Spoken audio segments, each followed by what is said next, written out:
Hindi ako pwede sa mga horror. Kasi mabilis lang ako mauto eh. Hello? Huwag kang titingin sa bintana. Sabi mo huwag kang tumingin eh. Sorry. Hello everyone, ito pala si Tagapasaya. Yep, that's me. You're probably wondering how I ended up in this situation. Kahit ako hindi ko alam. Simulan na natin ang kalokohan.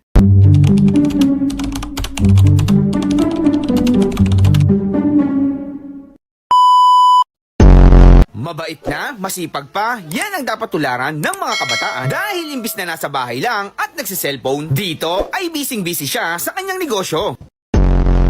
Timuro, ano, pasyente dre. Ma'am, waya sa imin diha, ma'am. Ma'am, alaya ni. Ma'am, way performance task diha. Basi na ba? Ay, advance lang nabi. Palamig.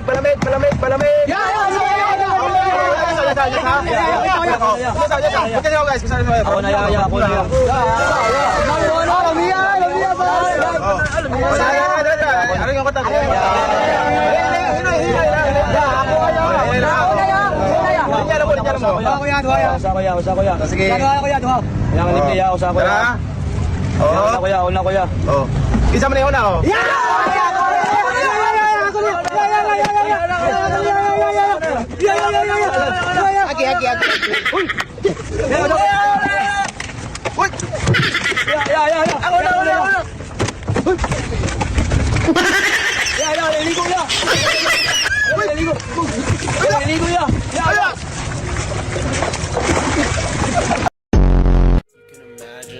How they would look. Like you can just choose how they would look. You know? She looked like Marceline when she pop a bean and she rock with me. I pull up to the scene. She's a fiend, strawberry. Paano ka ba kinakausap? Di sumasagot. Utangin na may cellphone. Hello?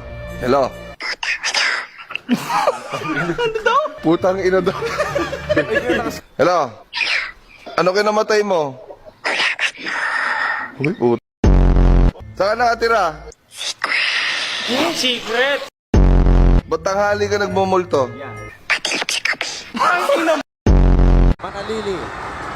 Manalili. Oh, what a pass! Titing Manalili with eyes at the back of his head. Gitu ya. Uy. Utang si Ronayo. Telat tapos unta. Up, nag-swing.